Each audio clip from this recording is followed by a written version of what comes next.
The barren landscape stretched out as far as Krayn's eyes could see, veiled in the thick fog of lingering smoke and dust. Jagged remains of what once were massive warships lay scattered like the bones of ancient beasts across the blood-soaked ground. For as long as he had served, Krayn had known only war. He was a Marq'eth war dog, bred and engineered for loyalty and strength, a creature whose sole purpose was to protect his masters. His creators, the Marq'eth, had designed him to be relentless, calculating and, above all, obedient. Yet now, lying broken and bleeding under the ashen sky, Krayn had come to realize just how little that loyalty was worth. Every movement sent waves of pain through his body, his once powerful limbs now weak and trembling. He could barely breathe, each ragged inhale scraping his chest, his vision blurred as he fought to stay conscious, his senses dulled by exhaustion and injury. His body was a map of scars and wounds, the once sleek fur matted with blood and grime. Abandoned, left to die on this forgotten planet, he had become nothing more than discarded equipment, no longer of use to the Marq'eth who had once praised his ferocity. Memories drifted through his mind in disjointed flashes, like the fragments of a shattered mirror. Scenes of brutal battles, of the thrill of the hunt, of tearing through enemies with razor-sharp teeth, flooded his thoughts. He had always felt a sense of pride when his masters rewarded him, their praise the only comfort he had ever known. But now, lying in the dirt, he wondered if any of it had ever truly mattered. The war had ended in a way Krayn could barely understand, without a final battle, without a glorious victory, but with a quiet agreement and a discarded warrior left behind like so much debris. He closed his eyes, letting the darkness creep in. Maybe this was the end, he thought, an ending without glory, without the purpose he had always believed in. A low, mournful sound escaped him, almost a whimper. For the first time he allowed himself to feel the weight of betrayal, the pain of realizing that his creators, those he had fought so hard to protect, had abandoned him when he was no longer useful. But just as his consciousness began to slip, a faint hum reached his ears, piercing through the haze of despair. At first he thought it was a hallucination, another echo of the countless battles that haunted his mind. Yet the sound grew stronger, a steady vibration that resonated through the ground beneath him. With a tremendous effort he lifted his head, his vision swimming as he tried to focus on the source. A shape emerged against the sky, sleek and metallic, gliding through the smoky clouds with a precision and grace that was foreign to him. It was a ship, different from those of his Marq'eth masters, with smoother lines and a strange symbol painted on its side. His instincts urged him to be wary, to remain still and invisible, but he was too weak to hide, too broken to do anything but watch as the ship descended. He could feel his heartbeat quickening, a mix of fear and curiosity stirring within him. These weren't Marq'eth. He could tell that much from the ship's design. Yet the idea of encountering another species, one he knew nothing about, sent a thrill of panic through him. What would they do if they found him? Would they finish what the Marq'eth had started, seeing him as just another piece of debris left behind by a war that wasn't their own? As the ship landed, its engines hissed, expelling steam and debris across the battlefield. Krayn watched, his vision narrowing as he focused on the figures that emerged from the craft. They were smaller than the Marq'eth, upright and clothed in strange gear that gleamed under the dim light. He caught glimpses of their faces beneath their helmets, smooth, with eyes that held an intensity he couldn't understand. He could barely make out the expressions, but there was something in the way they moved, a cautious grace, as if they knew they were stepping into a graveyard. He tensed, his instincts urging him to flee, but his body refused to respond. Instead, he remained still, barely breathing, as the figures moved closer. One of them, a female he sensed by her scent and stance, knelt down, her eyes scanning the area before locking onto him. He felt her gaze, sharp and assessing, and a low growl bubbled up in his throat despite his exhaustion. He didn't want to show weakness, not in front of a stranger. The female's expression softened slightly as she took in his broken form, her gaze lingering on the wounds that crisscrossed his body. She reached out slowly, a gloved hand extending toward him, and for a moment, he didn't understand. She wasn't attacking, wasn't showing the hostility he expected. Instead, there was something in her posture, a gentleness he had never encountered before. It was alien, confusing, and against every instinct he had ever known. Another figure joined her, his voice low but steady. Krayn couldn't understand their words, their language a series of unfamiliar sounds, but the tone was calm, reassuring even. The male looked down at him with a mixture of caution and curiosity, as if unsure what to make of the creature lying before him. Krayn could feel his pulse quicken, uncertainty mingling with his fear. He had no idea what these beings wanted, what they planned to do with him, but the gentleness in their approach kept him still, watching, waiting. The female motioned to the others, and Krayn saw them exchanging glances, communicating with subtle gestures he couldn't decipher. They began to move with purpose, their actions coordinated and deliberate, as if they had done this many times before. One of them produced a strange device, a small humming box that emitted a light that scanned over his wounds. The light was warm, almost comforting, a stark contrast to the cold metal of the Marq'eth machinery he was used to. As the light passed over him, Krayn felt a strange sensation, a warmth that spread through his battered body, easing the pain in his limbs. It was as if they were trying to help him, to heal him, though he couldn't fathom why. These were humans, he realized, the enemy he had been trained to despise, to hunt without mercy. And yet, here they were, tending to his injuries with a kindness he had never known. The female's hand rested lightly on his side, her voice soft, murmuring words he didn't understand. But somehow, the tone reassured him, the gentleness breaking through the layers of fear and suspicion that had ruled him for so long. As darkness threatened to pull him under once more, he allowed himself a fleeting thought, a hope that maybe, just maybe, he hadn't been left to die after all. The hum of the medical equipment filled the sterile air of the Endurance as it glided smoothly through the atmosphere, searching for survivors amid the wreckage. Lieutenant Jenna Miles paced the bridge, her gaze fixed on the readings flashing across the screen. Years of experience had taught her that even abandoned battlefields held secrets, remnants of lives lost in a war that seemed to have no end. As part of a humanitarian mission, she and her crew scoured war-torn planets, often finding only silence and ruin. But this time, something was different. "Lieutenant, we're picking up a faint life sign," said Dr. Lewis Rains, her medical officer and longtime friend. His voice held a note of surprise, his eyes narrowing at the screen. "It's weak, but it's definitely there, about half a kilometer west of the main crash site." Jenna's brow furrowed. Life signs were rare in places like this, where the aftermath of battles left little more than desolation. Yet something about this signal tugged at her, a quiet insistence that pushed her forward. "Prepare a landing team," she ordered, her voice calm but firm. "Dr. Rains, I want you with us. Let's see if we can find out what's down there." The Endurance descended gently, navigating the unstable terrain with precision. As the ship landed, Jenna felt a familiar surge of adrenaline, the weight of responsibility settling on her shoulders. She led the team down the ramp, her senses heightened, every movement cautious as they picked their way through the remnants of twisted metal and scorched earth. The smoke hung thick in the air, casting eerie shadows as the team advanced toward the source of the signal. The scene was haunting. Shattered pieces of alien and human technology lay scattered, remnants of weapons and machinery that had been designed for one purpose: destruction. Jenna couldn't help but wonder what kind of creature had survived such devastation, clinging to life in this graveyard of shattered dreams. As they moved closer to the signal, a low, growling sound cut through the silence,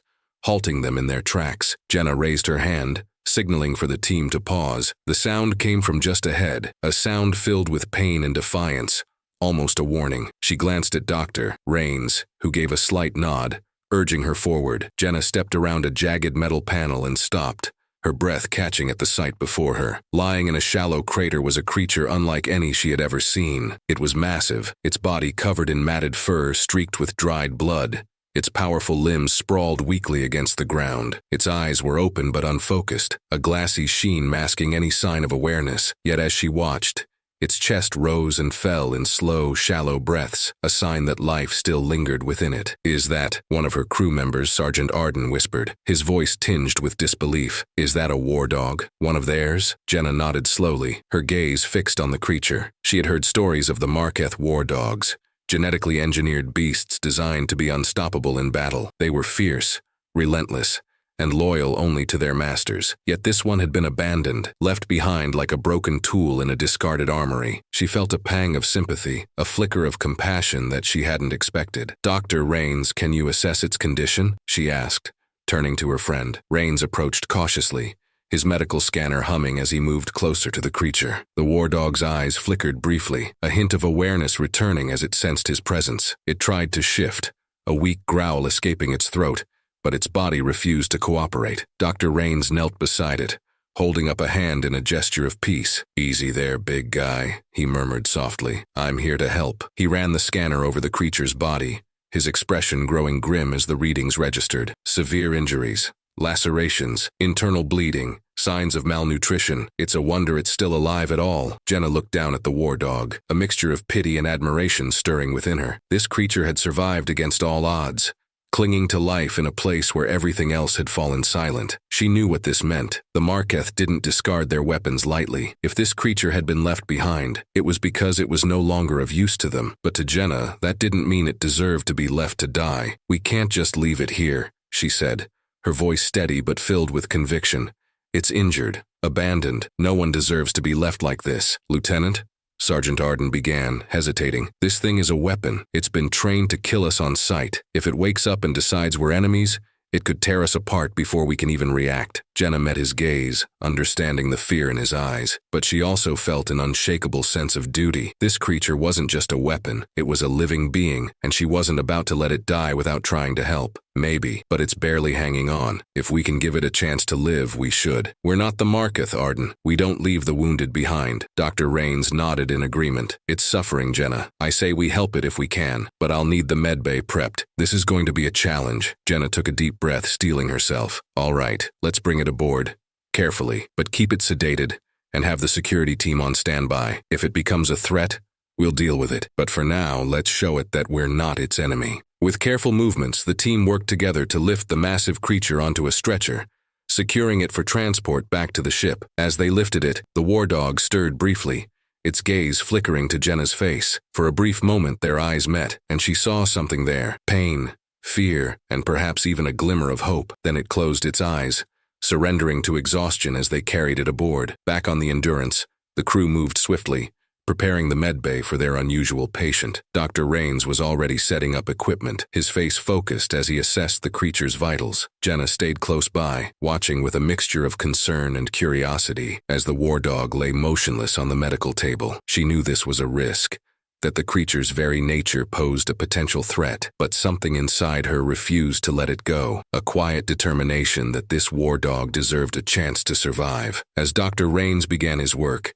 Jenna placed a hand on the creature's side, feeling the slow, unsteady rhythm of its heartbeat beneath her fingers. She leaned down, speaking softly, even though she knew it couldn't understand her words. "You're safe now. We're going to help you. Just hold on." The war dog's ear twitched slightly, a small but clear response to her touch. Jenna pulled back, watching as its chest rose and fell, the steady beat of survival echoing in the stillness of the medbay. She didn't know what would happen next, but she knew one thing for certain: she wasn't going to let it die alone in the dark. And somewhere, deep in its unconscious mind, the war dog sensed the warmth of a kind hand, a touch that brought with it the faintest whisper of hope. Inside the medbay of the Endurance, a tense silence filled the air as the crew worked around their unusual patient. The war dog lay on the medical table, surrounded by equipment designed more for human physiology than for the alien creature before them. Its deep wounds had been carefully bandaged, and the bleeding was under control, but it was still in a fragile state. Lieutenant Jenna Miles and Dr. Lewis Rains had spent hours tending to the war dog's injuries, both of them fully aware that each breath it took was a small victory in itself. Days passed, and slowly, the creature's condition began to stabilize. Dr. Rains monitored it carefully, making notes, studying its physiology, and adapting treatments as best he could. Jenna checked on it often, her presence a reassuring constant in the creature's moments of fragile awareness. Each time she entered, the war dog would lift its head slightly, its eyes following her movements, watching with an intensity that was almost human. At first, Krayn, as he was known in his own mind, had resisted his new surroundings. The sterile scent of the medbay, the strange hums and beeps of the machines, and the faces of these beings, humans, his former enemies, triggered every instinct in his body to fight or flee. But his body betrayed him. It was weak, still healing from wounds that ran deeper than the physical. He couldn't even muster the energy to growl, let alone lash out. All he could do was lie still, watching them, trying to make sense of their actions. Jenna would sit near him, her posture relaxed, speaking to him in a voice that was calm and steady. Her words, incomprehensible as they were, carried a tone of kindness that was entirely foreign to him. It was unlike anything he had ever experienced with his former masters,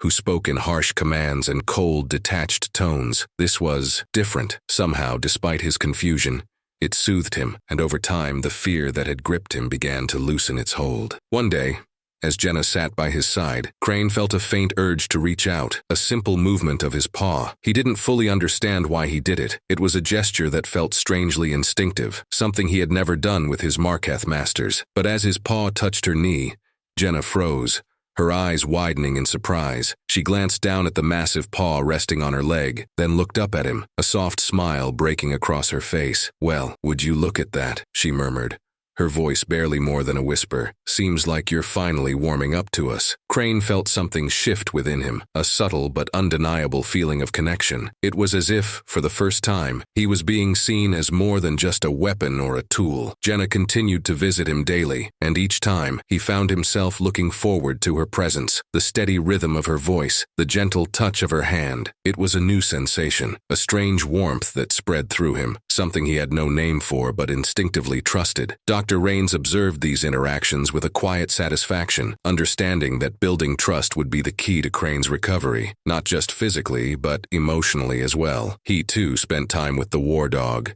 speaking in soft tones, explaining each treatment as he went, even though he knew the creature couldn't understand his words. The intent behind his actions, however, seemed to reach Krayn. There was no force, no harshness, only the sense that these humans wanted him to heal, to become strong again. The breakthrough came one night when the ship's alert system sounded, jolting Krayn from his rest. Red lights flashed along the walls, and the crew members outside the medbay rushed to their stations. The alarm was foreign to him, but his instincts told him it signified danger. He rose, unsteady but determined, his body tensed and ready for an attack. But as the doors opened, Jenna appeared, her expression calm, her hand raised in a gesture meant to reassure. "It's all right," she said softly, her tone even, soothing. "Just a minor alert. You're safe here." Her words, while incomprehensible, carried an energy that cut through his anxiety. Krayn felt his body relax, the tension seeping out as he realized there was no immediate threat. Jenna's steady presence reassured him in a way that felt oddly comforting. He lowered himself back onto the medical table, his gaze never leaving hers. As the days continued, the small moments between them began to add up. Jenna would offer him food, speaking softly as she placed it near him, allowing him to approach in his own time. When he finally ate, she didn't move, didn't force anything. She simply observed, respecting his need for caution. It was these small gestures, these seemingly insignificant acts of patience, that slowly broke down the walls he had spent a lifetime building. Another evening, as Dr. Rains tended to his wounds, Krayn let out a soft whimper of pain, the first sound he had allowed himself to make in their presence. Dr. Rains paused, his face softening as he gently adjusted his touch, easing the pressure on the tender spots. Krayn glanced up, meeting Rains's gaze, and in that moment he understood something profound. This human cared for his well-being, not as a tool to be fixed, but as a living creature, deserving of compassion. From that point on, Krayn's trust in them deepened. He allowed Jenna to approach him more freely, even resting his head near her as she spoke in soothing tones. He began to observe the other humans on the ship as well, noting how they interacted with each other. There was a camaraderie among them, a mutual respect that felt vastly different from the hierarchy of his past life. They didn't treat each other as rivals or lesser beings. They worked together, each person valued for their unique role. One day, while watching Jenna interact with her crew, Krayn realized something astonishing. He felt a sense of belonging here, an acceptance he had never known before. These humans treated him not as a creature to be controlled, but as a member of their group. They welcomed him in their quiet, gentle way, and he found himself wanting to protect them, to be part of their pack. The thought was strange, even unsettling, but it lingered, growing stronger each day. The bond he felt with Jenna and Dr. Rains was something he couldn't fully understand, but it was real, undeniable. It was as if they had given him a second chance, a purpose beyond what he had been created for. In their presence, he was not just a discarded weapon. He was a creature deserving of compassion, a being with a future to forge. As he lay in the medbay that night, drifting into a peaceful sleep for the first time in his life, Krayn felt a profound sense of gratitude, a silent promise forming in his heart. These humans had shown him kindness, respect, and loyalty, and though he could not speak their language, he knew that he would find a way to repay them. He would protect them just as they had protected him, and perhaps in doing so, he would finally discover what it meant to be truly free. Krayn's newfound peace didn't last long. Only days after he had begun to trust the humans, the Endurance was forced to confront the threat he had feared the most, his past. The familiar, ominous hum of a Marq'eth war vessel echoed through the corridors of the ship, a low, menacing vibration that set every nerve in Krayn's body on edge. The moment he heard it, his instincts flared to life. Memories of his training flooding back. He could practically smell the cold metallic scent of the Marq'eth armor, feel the weight of the commands they'd issued, ordering him to fight, to kill, to be relentless. The alarm blared through the ship, signaling the imminent threat. Jenna was already at the helm, her voice calm yet urgent as she ordered her crew to prepare for evasive maneuvers. Krayn felt torn. Part of him wanted to flee, to hide, to escape the painful reminder of the creatures who had abandoned him. But another part of him, the part that had grown stronger with each passing day on the Endurance, urged him to stand by the humans, to face this enemy not as a slave, but as a free being. Dr. Rains was at his side in the medbay, his gaze filled with a mixture of concern and understanding. "They're here for you, aren't they?" he asked softly, not expecting an answer but speaking to Krayn in a way that showed he understood the gravity of the situation. Krayn met his gaze, a deep rumble of acknowledgement vibrating through his chest. Yes, he knew what the Marq'eth wanted. He was their property, in their eyes, an asset gone rogue,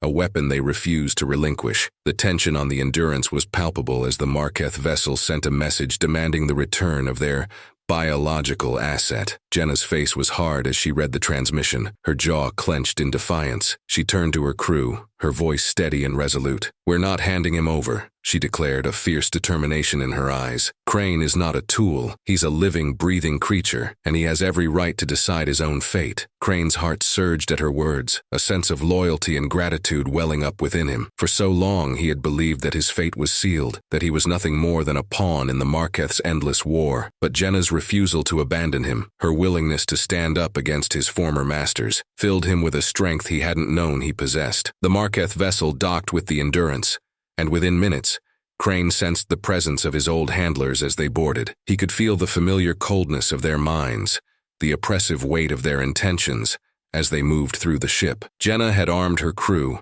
preparing for the inevitable confrontation, but Krayn knew that these humans, brave as they were, stood little chance against the Marq'eth without his help. A fierce resolve settled over him. This time he wouldn't run. He would protect the humans who had shown him kindness, who had given him a second chance. Rising from the medbay bed, his injuries all but forgotten, Krayn padded silently toward the airlock where the Marq'eth hunters were advancing. Jenna caught sight of him as he moved past her, her eyes widening in surprise. "Krayn, you don't have to do this," she said, her voice filled with a mixture of pride and worry. "We'll do everything we can to keep you safe." But Krayn's gaze was steady, his body language calm and resolute. This was his fight as much as it was theirs, and he wasn't about to let these humans face the Marq'eth alone. With a deep, rumbling growl, he signaled his readiness, his loyalty clear in his stance. The Marq'eth warriors burst through the airlock, their armor gleaming with the cold efficiency of their species. They moved as a unit, trained and deadly, their weapons raised as they scanned the area. But they hadn't expected Krayn to turn against them,